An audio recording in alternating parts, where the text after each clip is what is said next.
Sir నమస్కారం sir. నమస్కారం అండి.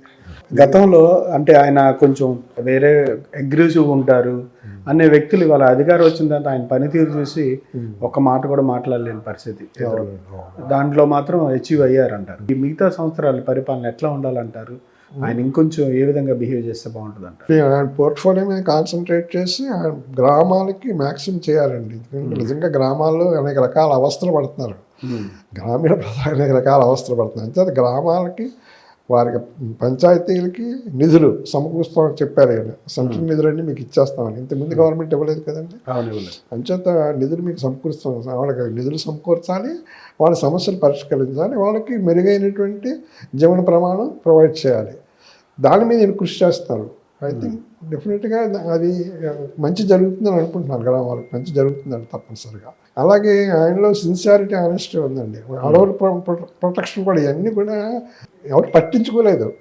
అడవులు కొట్టేమని ఎవరు చెప్పలేదు, కానీ ఎవరు పట్టించుకోలేదు. చిన్న విషయమైనా పట్టించుకుంటున్నారు. పట్టించుకుంటే అది అవసరం అండి. లేకపోతే మన ఎవరికైనా ఏదో అలా జరిగిపోతుంటే పోర్ట్ఫోలియో చూసుకుని పై చేసేసుకుని వెళ్ళిపోవటం కాదు. డీప్గా ఇన్వాల్వ్ అయ్యి ఏం కావాలి, ఏం చేయాలి, ఎలా చేస్తే బాగుంటుందని ఆ ప్రకారం ఆయన ప్లాన్ చేసుకుని చేస్తాం. అది ఇంపార్టెంట్. ఏదైనా ఇప్పుడు డీప్గా ఇన్వాల్వ్ అవ్వాలండి. అందులో పూర్తిగా దాన్ని స్టడీ చేసి అక్కడ ఏం చేయాలి అనేది బాగా స్టడీ చేసి అప్పుడు దానికి కావాల్సిన ఏం చేయాలని చేయాలి. అది ఆయనలో కనిపిస్తుంది ఇప్పుడు.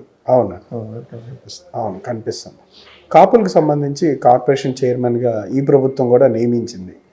కార్పొరేషన్ ద్వారా కాపులకు ఎట్లాంటి ప్రయోజనాలు కలగాలి, విద్యా వ్యవస్థలో కానీ ఉపాధి వ్యవస్థలో కానీ కాపులకి ఎట్లాంటి సిచ్యువేషన్లో ఉన్నారు గతంలో కూడా మాట్లాడుకున్నాం.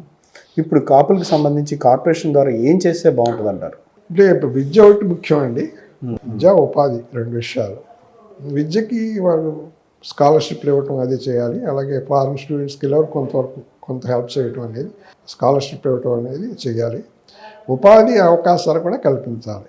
ఉపాధి అవకాశాలు కల్పించడం అంటే వీళ్ళు ఏదైనా ఇండస్ట్రీస్ అవి స్మాల్ స్కేల్ ఇండస్ట్రీస్, పెద్ద ఇండస్ట్రీస్ అలా పెట్టలేరనుకోండి, స్మాల్ స్కేల్ ఇండస్ట్రీస్ కానీ కాటేజ్ ఇండస్ట్రీస్ కానీ వాళ్ళు పెట్టుకునేటట్లయితే వాళ్ళకి ఏదో సీడ్ మనీ అని అది కొంత లోను, కొంత సీడ్ మనీ అలాగా హెల్ప్ చేస్తే కొంత వాళ్ళకి ఉపాధి కూడా కలుగుతుంది. అంటే అందరూ చదువుకోరు కదండి. అందరూ చదువుకుని ఉద్యోగాలు చేయరు. అందరూ చదువుకోరు. ఫస్ట్ చదువుకునే వాళ్ళందరూ ఉద్యోగాలు చేయరు.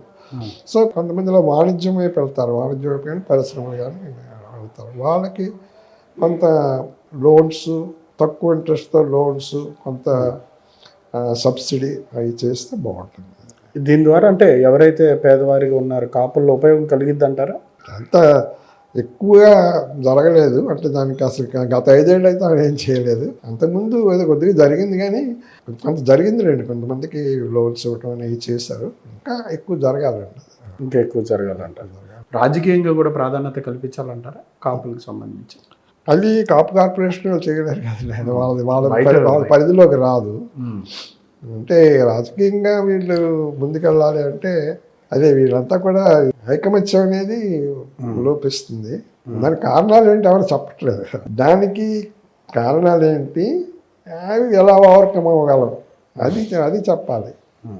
అంటే మనకి ఈ కాస్ట్ సిస్టము భగవద్గీతలో చెప్పబడింది. భగవద్గీత అంటే 5,000 సంవత్సరాల కిందటది. క్రీస్తు పూర్వం 3,000 సంవత్సరాలు, ఉజ్జామ గౌరవుడు 3,000 సంవత్సరాలు అంటే 5,000 సంవత్సరాల కింద. అందులో భగవద్గీతలో బ్రాహ్మణ, క్షత్రియ, వైశ్య, శూద్రులు అని అందులో మెన్షన్. అంటే అప్పటి నుంచి కాస్ట్ సిస్టమ్. సో ఈ కాస్ట్ అప్పటి నుంచి కూడా మరి కాపులు అంటే కాపులే పెట్టలేడు. అంటే ఇప్పుడు కొద్దిగా ఈ మధ్య కాలంలో మారింది, కానీ పూర్వంతో కాపులు అంటే కాపులు, బ్రాహ్మణ అంటే బ్రాహ్మణ, అంతే కదా. సో వీళ్ళకంటూ ఒక కాస్ట్ వైజ్గా కొన్ని అలవాట్లు అవి స్వార్థపరంగా వస్తాయి. అంటే బ్రాహ్మణ, వైశ్య, క్షత్రియ. ఇప్పుడు బ్రాహ్మణులు ఉన్నారు, వైశ్యాస్ ఉన్నారు, వాళ్ళు నాన్ వెజిటేరియన్ తినరు, సాఫీగా మాట్లాడతారు. రాజులు కూడా చాలా మర్యాదగా మాట్లాడతారు. వీళ్ళందరూ కూడా సాఫ్ట్ స్పోకెన్ పీపుల్, అంటే సౌమ్యంగా మాట్లాడతారు, లౌక్యం ఉంటుంది. అవి మనలో లేవు. ఎక్కువగా చెప్పలేకపోండి. అది మరి వ్యవసాయ కుటుంబాలు అవటం వల్ల ఇంకోటి అవటం మరి మనలో లేవు. అదే మన డ్రాబ్యాక్ అండి. Okay sir, thank you.